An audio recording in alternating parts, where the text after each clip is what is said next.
ওই দিন ভিকটিমের বাবার একটি আহাজারি ছিল যে উনি বিচার চান না, কারণ এদেশে এই ধরনের ঘটনার বিচার হবে না।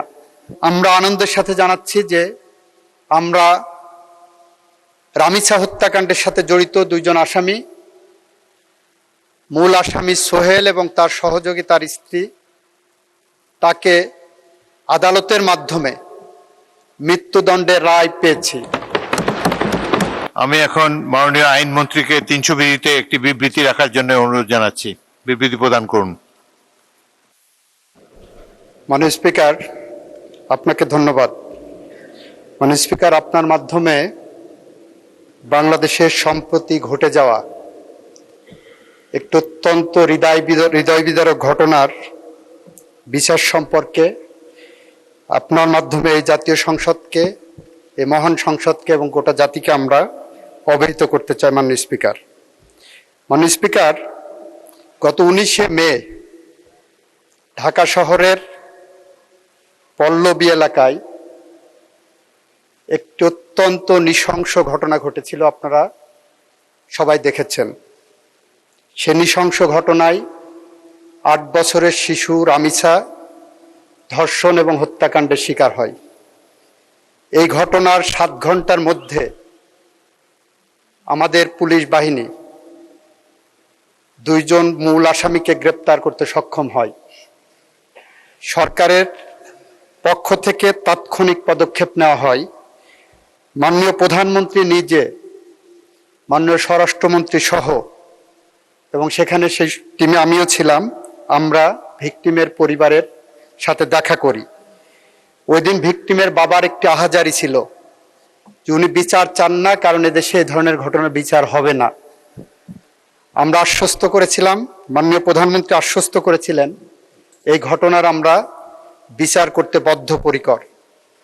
মাননীয় স্পিকার, আপনার মাধ্যমে এই মহান সংসদকে জানাতে চাই, আমাদের পুলিশ বাহিনী 5 দিনের মাথায় সুষ্ঠু তদন্ত করে এই ঘটনার পুলিশ প্রতিবেদন দাখিল করেছিলেন 24 তারিখ ঈদের আগে দুপুর 12টার সময়।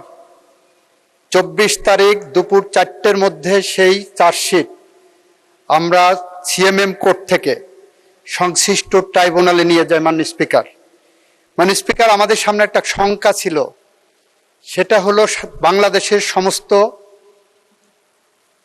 আদালতগুলো 1 জুন থেকে, নিম্ন আদালত ম্যাজিস্ট্রেসি বাদ দিয়ে, নিম্ন আদালত 1 জুন থেকে 15 জুন পর্যন্ত গ্রীষ্মকালীন ছুটিতে যাওয়ার কথা।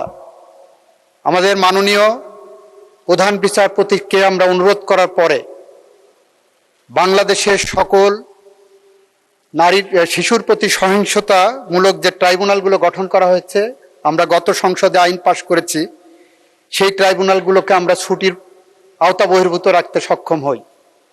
24 তারিখে চার্জশিট পাওয়ার পরপরই আমরা যখন দেখেছি যে আসামি পক্ষ কোনো আইনজীবী দেয়নি, তাদের বিচার প্রক্রিয়াকে প্রশ্নবিদ্ধ করার অন্যতম একটা প্রক্রিয়া ছিল, আমরা আইনের বিধান মেনে রাষ্ট্রপক্ষ থেকে 24 তারিখেই আমরা আসামিকে একটি স্টেট ডিফেন্স লয়ার দিতে সক্ষম হই।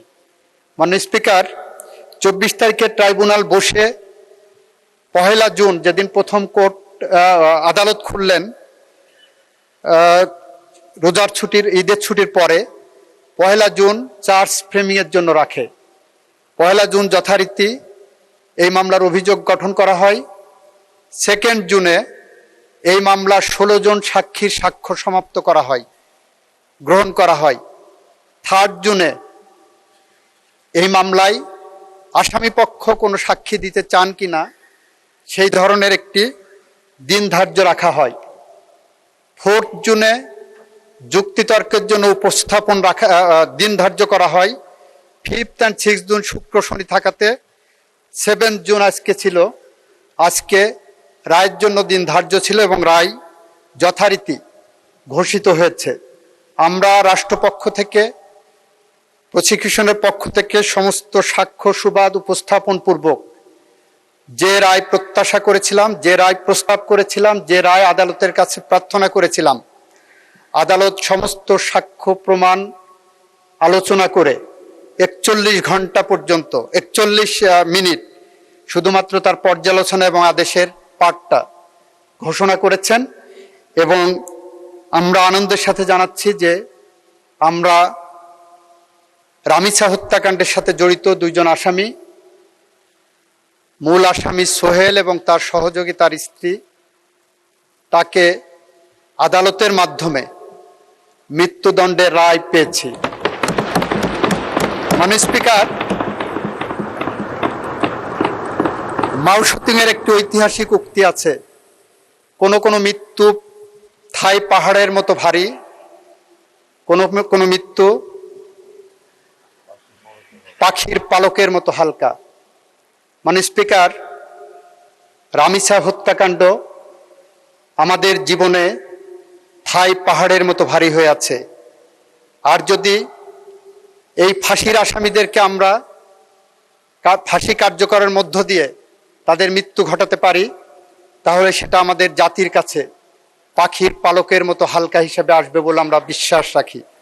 মাননীয় স্পিকার, এটুকু ছিল আমাদের পক্ষ থেকে এই মহান জাতীয় সংসদ এবং জাতির কাছে আমাদের দেওয়া প্রতিশ্রুতি। সেদিন আমরা বলেছিলাম, আমাদেরকে যখন সাংবাদিকরা প্রশ্ন করেছিলেন রামিসার বাবা বিচার চান না, এ বিষয়ে আমাদের বক্তব্য কি, আমরা বলেছিলাম এর একমাত্র জবাব হবে তাকে সেই আস্থার জায়গা ফিরিয়ে দেওয়া।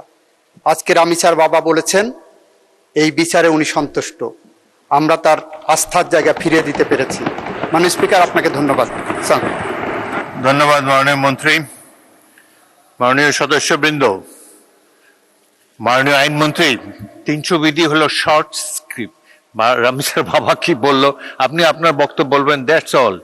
এত 300 বিধির বিবৃতি should be short and the final one. আর এখনো তো আরো অনেক বিচার বাকি আছে, আপনি আরো অ্যাড করতে চান প্লিজ।